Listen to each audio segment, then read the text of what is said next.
Hello students, good morning. जय श्री कृष्णा। अपन पढ़ रहे थे बीएससी फर्स्ट ईयर के अंदर मैकेनिक्स। ठीक है, क्या पढ़ रहे थे भाई? फर्स्ट ईयर पढ़ रहे थे। अब फर्स्ट ईयर के अंदर भी तो कुछ पढ़ रहे होंगे ना, फिजिक्स। इसके अंदर मैकेनिक्स। कल अपन ने बात की थी 3D डायमेंशनल के अंदर 3D डायमेंशनल या 3D ट्रांसफॉर्मेशन इक्वेशन के अंदर अपन ने मैट्रिक्स फॉर्म निकाल ली थी, है ना, जिसको अपन क्या कहते हैं, इक्वेशन कुछ ऐसे निकाला था। 11 इक्वेशन निकाली थी, है ना। इक्वेशन 11 क्या थी आप लोगों के पास? ऐसे कुछ था शायद, x dash, y dash and z dash. ठीक है, इसको मैट्रिक्स रूप में अपन ने लिखा था, एक्स वाई जेड। ठीक है, मैट्रिक्स रूप इसका ऐसे कुछ था, 1 1 A1 2 और A1 3, A21 A22 A23 A31 A32 और A33, ऐसे कुछ अपन ने निकाला था। ठीक है, इस इक्वेशन को या इस मैट्रिक्स फॉर्म को अपन ने क्या बोला था? 3D ट्रांसफॉर्मेशन इक्वेशन बोला था। ठीक है, अब ये अपने पास तो 3D ट्रांसफॉर्मेशन इक्वेशन तो आ गई। अब इस 3D ट्रांसफॉर्मेशन इक्वेशन निकाली किससे है? मैट्रिक्स लिखी कौन सी इक्वेशन से है? उन इक्वेशन से अपन एक तो वेलोसिटी निकालेंगे और एक एक्सेलरेशन निकालेंगे। ठीक है, क्या क्या निकालेंगे? ये जो मैट्रिक्स अपन ने निकाली है, कौन सी इक्वेशन से निकाली है? उन्हीं इक्वेशन से अपन वेलोसिटी निकालेंगे और एक्सेलरेशन, कहने का मतलब त्वरण, निकालेंगे। ठीक है, तो आ जाओ अपन निकालते हैं वेलोसिटी और एक्सेलरेशन। जब ये दोनों अपने पास आ जाएगा तो अपना ये जो टॉपिक है 3D वाला, ये क्या हो जाएगा? कंप्लीट हो जाएगा। तो वैसे 3D वाला टॉपिक नहीं है, ये टॉपिक है अपने झुके हुए तंत्रों में रूपांतरण समीकरण। ठीक है, ये अपन कौन सा टॉपिक पढ़ रहे थे? थर्ड टॉपिक पढ़ रहे थे। क्लियर है यहाँ तक? तो चलो आ जाओ, अब अपन निकालेंगे वेलोसिटी और एक्सेलरेशन। ये फिर कोऑर्डिनेट ट्रांसफॉर्मेशन इक्वेशन अपनी क्या हो जाएगी? यहाँ पे जिसके 3 टॉपिक है वो अपने 3 टॉपिक फिनिश हो जाएंगे। आ जाओ, तो वी नो दैट। ठीक है, कल जो 3D ट्रांसफॉर्मेशन से अपन ने एक्स डैश, वाई डैश और जेड डैश के जो कोऑर्डिनेट निकाले थे, उन्हीं से अपन ने मैट्रिक्स फॉर्म निकाली थी, जिसको अपन ने क्या कहा था? 3D ट्रांसफॉर्मेशन इक्वेशन कहा था। और उसी से आज अपन क्या करेंगे? वेलोसिटी निकालेंगे और एक्सेलरेशन निकालेंगे। ठीक है, तो चलो आ जाओ। एक्स डैश की वैल्यू देखो अपने पास क्या थी, मैंने पहले भी बोला था, यहाँ पे एक्स कोस लिख दो, ब्रैकेट लगा दो, प्लस वाई कोस लिख दो, ब्रैकेट लगा दो, प्लस जेड कोस लिख दो और ब्रैकेट लगा दो। क्लियर है? अब मैंने यहाँ बोला था ये इसको ओ एक्स लिख दो और इसको ओ वाई लिख दो और इसको ओ जेड लिख दो। याद करने की जरूरत ही नहीं है, बस एक्स डैश है तो ये वाली वैल्यू याद रखो और बाकी के आपके पास 4 इक्वेशंस आ जाएंगे, तो याद करने का कहीं झंझट ही नहीं है। तो इसको एक्स डैश, यहाँ पे भी एक्स डैश और यहाँ पे भी एक्स डैश। ठीक है, इसको अपन ने शायद 8 नंबर दिया था ऐसे कुछ। ओके, अब इस इक्वेशंस का अपन differentiation with respect to T. ठीक है, इस इक्वेशंस का अपन क्या कर देंगे? डिफरेंशिएशन कर देंगे, किसके सापेक्ष? टाइम के सापेक्ष कर देंगे। ठीक है, तो आ जाओ अपन करते हैं इसका डिफरेंशिएशन। करोगे तो क्या आ जाएगा, या फिर लिखो डिफरेंशिएशन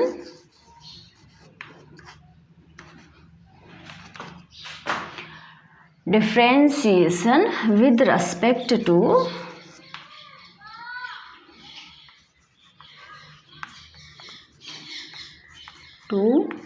टी। ओके, करते हैं तो क्या आ जाएगा अपना? देखो, D X dash upon D T equal. Okay जी, अब अपने को क्या मिलेगा? ये देखो, पहले इसके सच में, हाँ, अपन क्या करेंगे? वैल्यू पुट करेंगे। ठीक है, पहले इसकी वैल्यू पुट करो। देखो आप लोग, x dash equation, sorry, x dash equal x तो यूं का यूं, कल अपन ने वैल्यू निकाली थी cos x dash o x की, कल अपन ने ऐसे लिख के कुछ उसकी वैल्यू निकाली थी cos x dash o x की, तो ऐसे लिखा था आई कैप डैश और आई कैप, इसको अपन ने लिखा था ऐसे कुछ a11 लिखा था, तो cos x dash o x की जगह अपन ये वाली वैल्यू क्या कर देंगे, पुट कर देंगे। ठीक है, तो चलो आ जाओ, पहले वैल्यू पुट करते हैं फिर इसका डिफरेंशिएशन करते हैं टाइम के रेस्पेक्ट में। ठीक है, तो ये हो जाएगा a11 x plus a12 y plus a12 या a13 z। ओके, अब इस वाली इक्वेशंस का अपन करेंगे, क्या करेंगे, टाइम के रेस्पेक्ट में डिफरेंशिएशन करेंगे। तो आ जाओ डिफरेंशिएशन कर देते हैं, D X dash upon D T. Okay, a11 you का यू रह जाएगा और डी एक्स का टी के सापेक्ष क्या हो जाएगा, differentiation D x upon D T. a12 you का यू रह जाएगा, y का t के सापेक्ष डिफरेंशिएशन क्या हो जाएगा, d y upon D t. ठीक है, a13 यू का यू रह जाएगा, z का t के सापेक्ष डिफरेंशिएशन क्या हो जाएगा, D Z upon D T. Okay जी, अब आ जाओ, चूंकि D x upon D T equal, आप लोग जब अपन ने वेलोसिटी पढ़ी थी वहाँ पे भी लिखा था, ये वैल्यू लिखी थी कि नहीं लिखी थी, चलो d x upon D T equal क्या लिख देंगे यहाँ पे, वी एक्स। ओके, और d y upon D T equal क्या लिख देंगे, वी वाई लिख देंगे। ओके, और ऐसे ही D Z upon D T equal क्या लिख देंगे अपन, वी जेड। क्लियर है यहाँ तक? चलो, अब इन सब की वैल्यू तो अपन ने यहाँ पे लिख दी, अब बचा कौन सा, ये वाला, तो इसको भी अपन यहाँ पे लिख देते हैं कि क्या लिखेंगे, D X dash upon D T को अपन नाम दे देते हैं वी एक्स डैश। ठीक है, यहाँ तक क्लियर है सबके? देखो, अपन ने पीछे 3D डायमेंशनल या 3D ट्रांसफॉर्मेशन इक्वेशन के अंदर एक्स डैश वाई डैश और जेड डैश के कोऑर्डिनेट निकाले थे। वहाँ पे अपन ने ऐसे कुछ नेमिंग दी थी उनको, ऐसे कुछ नेमिंग दे के इक्वेशन बना के उनको मैट्रिक्स फॉर्म में लिखा था। मैट्रिक्स फॉर्म में लिखने के बाद उस इक्वेशन को अपन ने क्या बोल दिया कि यह अपनी क्या कहलाएगी, 3D ट्रांसफॉर्मेशन इक्वेशन कहलाएगी। ठीक है, यहाँ तक अपन ने कल वाली क्लास में बात कर ली थी। आज अपन क्या कर रहे हैं, ये वाली जो इक्वेशन बनाई थी, यानी कि कहने का मतलब जो मैट्रिक्स फॉर्म आया था, कौन सी इक्वेशन से आया था, उन्हीं इक्वेशन से अपन ये क्या निकालेंगे, वेलोसिटी और एक्सेलरेशन निकालेंगे। इस टॉपिक के अंदर अभी अपने पास दो चीज़ें और निकालनी बची है। कौन कौन सी? एक तो इन वाली इक्वेशन से अपन क्या निकालेंगे, वेलोसिटी निकालेंगे, और एक्सेलरेशन आप लोगों को पता है कि कहाँ से निकलती है, वेलोसिटी से निकलता है एक्सेलरेशन, जो आप लोग पीछे पढ़ चुके हो। क्लियर है यहाँ तक? तो देखो, ये मैंने क्या कर दिया, ये वाली इक्वेशन लिखी, इस इक्वेशन का मैंने क्या किया, टाइम के रेस्पेक्ट में डिफरेंशिएशन अवकलन कर दिया। ठीक है, जब अवकलन किया तो ये वाली इक्वेशन आई। इस इक्वेशन को मतलब d x upon D t है, इसको मैंने नाम दे दिया v x. D y upon D t है, इसको नाम दे दिया मैंने वी वाई। और d Z upon D t है, इसको नाम दे दिया मैंने वी जेड। अब बचा क्या अपने पास, D X dash upon D T, उसको अपन ने नाम दे दिया वी एक्स डैश। क्लियर है यहाँ तक? अब ये सब वैल्यू अपन ऊपर वाली इक्वेशन में क्या कर देंगे, पुट कर देंगे। तो देखते हैं फिर अपने पास क्या आता है। चलो आ जाओ। हाँ, तो वी एक्स डैश इक्वल क्या आ जाएगा, a11, इसकी जगह पुट कर दो, ये इसकी जगह पुट कर दो, ये इसकी जगह पुट कर दो, ये। तो देखो क्या आ जाएगा, a11 we x plus a12 we Y plus a13 we z. Clear है? यहाँ तक एकदम क्लियर है। इस इक्वेशन को आप नाम दे देना। ये इक्वेशन कौन सी चल रही थी भाई, देखो इस इक्वेशन को मेरे हिसाब से आप लोग नाम दे देना 12, और उससे पहले देखो आप लोग कर लेना कल वाली क्लास में। मेरे को नहीं याद है कि कौन सी इक्वेशन कहाँ तक थी, पर जहाँ तक है इस वाली इक्वेशन ये वाले 12 तक आ गई है, तो आप लोग सेट कर लेना इसको, ठीक है। तो देखो इसी प्रकार अपन क्या कर लेंगे, ये मैंने अभी कौन से कोऑर्डिनेट का निकाला, अपन 3D की बात कर रहे हैं, 3D की कर रहे हैं, तो ये अभी तक कौन सा आया है, अक्ष आया है। इसी प्रकार से अपन कौन से की निकाल लेंगे, अब 2 और बच गए अपने पास। कौन कौन से बच गए, वाई डैश और जेड डैश, ठीक है। कौन कौन सा बच गया, वाई डैश और जेड डैश। तो इसी प्रकार से अपन क्या करेंगे, वो इक्वेशन 9 है कि 10 है, 9 10 11, ठीक है जी। ये 8 ही थी, हाँ 8 थी कि 9 थी, ऐसी कुछ थी। अब ऐसे ही इक्वेशन 9 से अपन क्या कर लेंगे, वाई डैश वाली इक्वेशन लिख देंगे और वाई डैश इक्वेशन वाली जगह वो वाली पुट कर देंगे। तो वो वाली इक्वेशन क्या बनेगी, यहाँ पे देखो a21x y dash equal a21x plus a22y plus a23z, ठीक है। उसका अपन डिफ्रेंशिएशन कर देंगे। डिफ्रेंशिएशन करने के बाद अपने पास यही वैल्यू आएगी, सेम टू सेम। क्लियर है यहाँ तक। तो चलो अपन इसी प्रकार से इसको डायरेक्टली ही लिख देते, देखो बड़ा करेंगे तो टाइम नहीं है इतना। इसी प्रकार 9 व 10 का डिफ्रेंशिएशन करके लिख देंगे। इसी प्रकार इक्वेशन 9 व 10 से, ठीक है। तो देखो डायरेक्टली लिख रहे हैं, एक मैंने निकाल के बता दिया। उस हिसाब से अगर आप इसको लेंथी बनाना चाहते हो अपने हिसाब से, तो इसको आप लोग डिफ्रेंशिएशन करके लिख देना, पर मैं तो इसको शॉर्ट रूप में लिखूंगी, समझ में आप लोगों को आ चुका है। तो देखो वी वाई डैश इक्वल क्या आ जाएगा, a21 vx plus a22 vy plus a23 vz। इसको इक्वेशन दे दो आप 13, ठीक है। क्लियर है यहाँ तक। ऐसे ही अपन vz वाला लिख देंगे। vz डैश वाला क्या आ जाएगा, a31 vx plus a32 vy plus a33 vz आ जाएगा। तो चलो लिख दो उसको भी। vz डैश इक्वल क्या आ जाएगा अपने पास, vx plus a32 vy plus a33 vz। इसको इक्वेशन दे दो आप 14, ठीक है। इस फॉर्म को भी क्या लिख कर दोगे अब आप लोग, इस वाली जो इक्वेशन आई है 12, 13 एंड 14, ठीक है। इन फॉर्म मैट्रिक्स इक्वेशन, क्या in form matrix equation 12, 13 and 14 becomes, okay. 12, 13 and 14 को भी अपन क्या कर देंगे, मैट्रिक्स रूप में लिख देंगे। क्लियर है। In form of matrix equation 12, 13, 14 becomes, okay. आ जाओ तो अपन इसको लिख देते हैं। देखो भाई अपने पास क्या क्या है, vx डैश,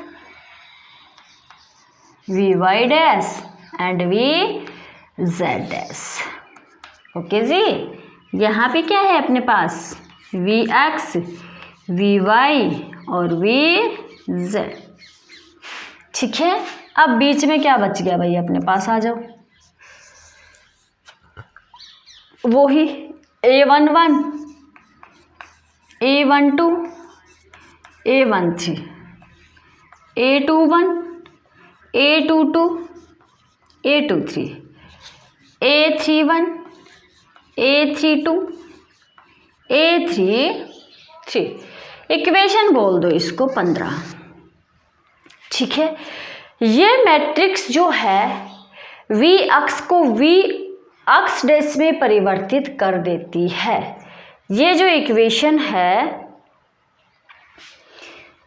ये वाली इक्वेशन जो 15 है, ये v अक्ष को v अक्ष डैश में क्या कर देती है, परिवर्तित कर देती है, ठीक है। तो इक्वेशन 15 क्या है अपनी, त्रिविमीय झुके हुए तंत्रों में रूपांतरण समीकरण है, ठीक है। इक्वेशन 15 अपने पास क्या आ जाएगी, त्रिविमीय झुके हुए तंत्रों में रूपांतरण समीकरण है। क्लियर है यहाँ तक। चलो जी अब अपन बात करते हैं इक्वेशन 12 से। ठीक है, क्या करेंगे, ये अपने पास किसकी वैल्यू आ गई, देखो इससे पहले जो अपन ने इक्वेशन निकाली थी वो क्या थी, जो मैट्रिक्स रूप में लिख के निकाला था x डैश y डैश और z डैश था, वो त्रिविमीय 3D ट्रांसफॉर्मेशन इक्वेशन थी। ठीक है, अब ये क्या कहलाएगी अपनी, देखो vx dash vy dash vz dash आ गए, तो ये 3D के अंदर वेलोसिटी ट्रांसफॉर्मेशन इक्वेशन अपनी कहलाएगी।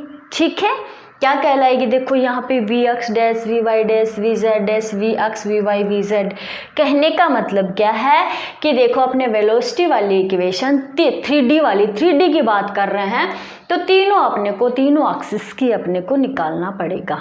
ठीक है, तो ये अपने पास क्या आ गई, वेलोसिटी ट्रांसफॉर्मेशन इक्वेशन आ गई। तो आप इक्वेशन 15 को क्या कह सकते हो, 3D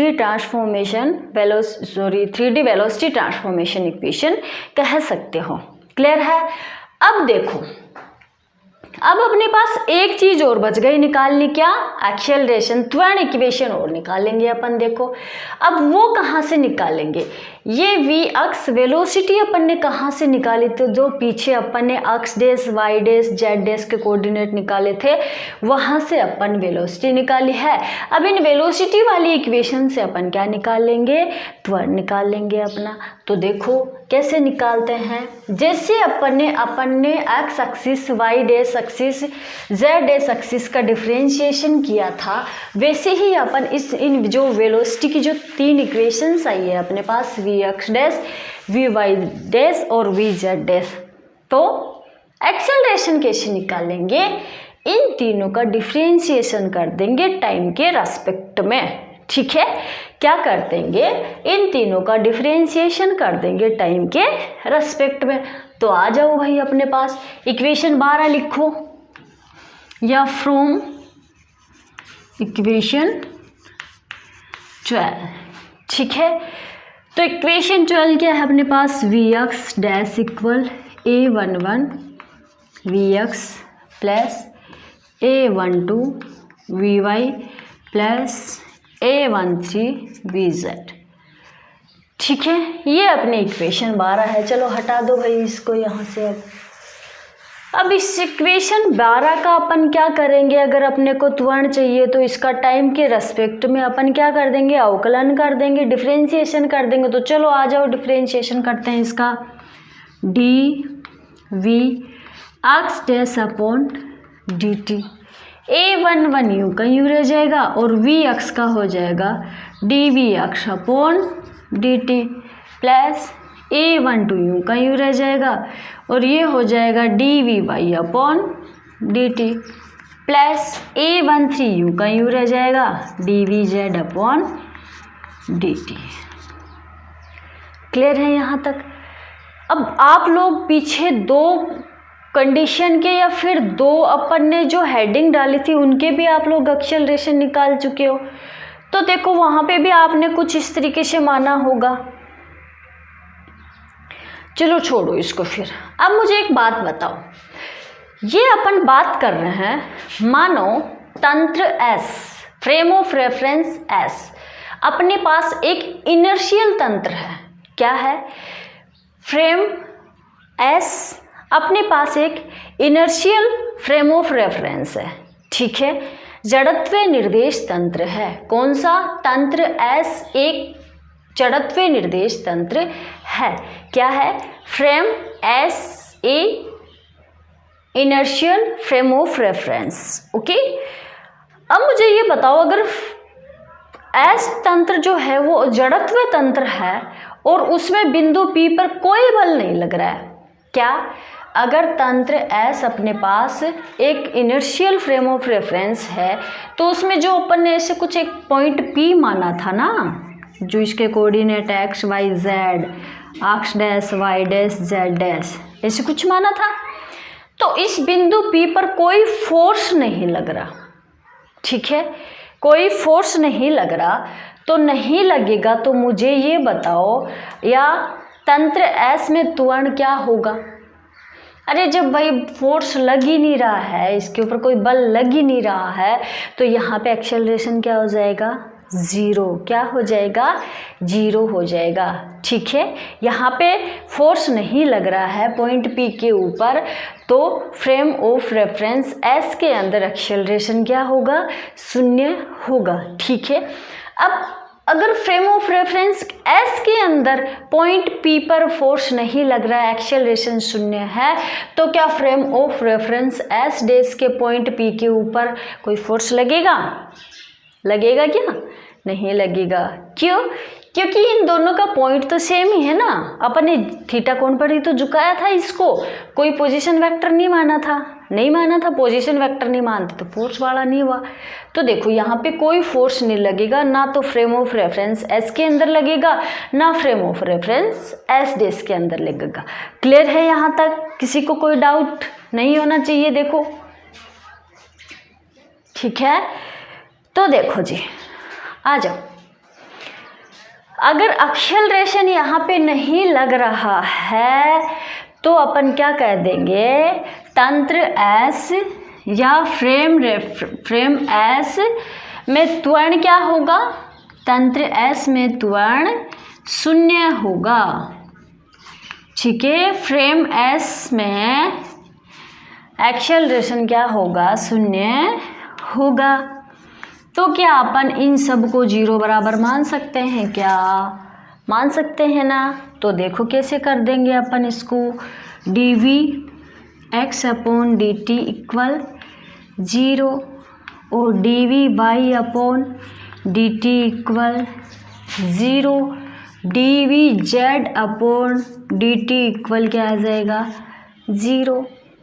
ठीक है, तो अब ये वाली जो वैल्यू है इस इक्वेशन के अंदर पुट कर दो तो अपने पास क्या आ जाएगा, देखो D we x dash upon D T equal A 11 plus A 12 plus A 13। ठीक है, हो गया। चलो अब इस वाले को आप इक्वेशन दे देना, क्या दे दोगे इस वाले को आप equation, d we x upon D T equal zero. Equation कहाँ तक चल रही थी भाई, अपन 15 तक चल रही थी, इसको 16 दे दो, और d v y upon D T equal zero, इसको 17 दे दो, और d v z upon D T equal zero, इसको क्या दे दो, 18 दे दो। ठीक है, तो लास्ट में कंडीशन क्या निकली, अगर एक तंत्र के सापेक्ष एक तंत्र के सापेक्ष दूसरे तंत्र का भी त्वरण क्या होगा, शून्य होगा। क्लियर है यहाँ तक। ठीक है, ये अपने क्या हुआ, 3 टॉपिक अपन ने यहाँ पे पढ़ लिया है। ठीक है, एक अपन ने पढ़ा था स्थानांतरित तंत्रों में रूपांतरण समीकरण, और सेकंड अपन ने पढ़ा था एक समान आपेक्षिक गतिशील तंत्रों में रूपांतरण समीकरण, और थर्ड अपन ने पढ़ा था झुके हुए तंत्रों में रूपांतरण समीकरण। ठीक है, अब कल नेक्स्ट वाली क्लास में अपन बात करेंगे प्रक्षेप्य गति। देखो प्रक्षेप्य गति आप लोगों के वैसे कोर्स में नहीं है। ठीक है, क्या है, वैसे आप लोगों के सिलेबस में प्रक्षेप्य गति नहीं है, प्रोजेक्शन मोशन। ठीक है, तो वैसे आप लोगों के प्रोजेक्टाइल मोशन कोर्स सिलेबस में नहीं है, पर उसका क्वेश्चन आप लोगों के एग्जाम में आ सकता है।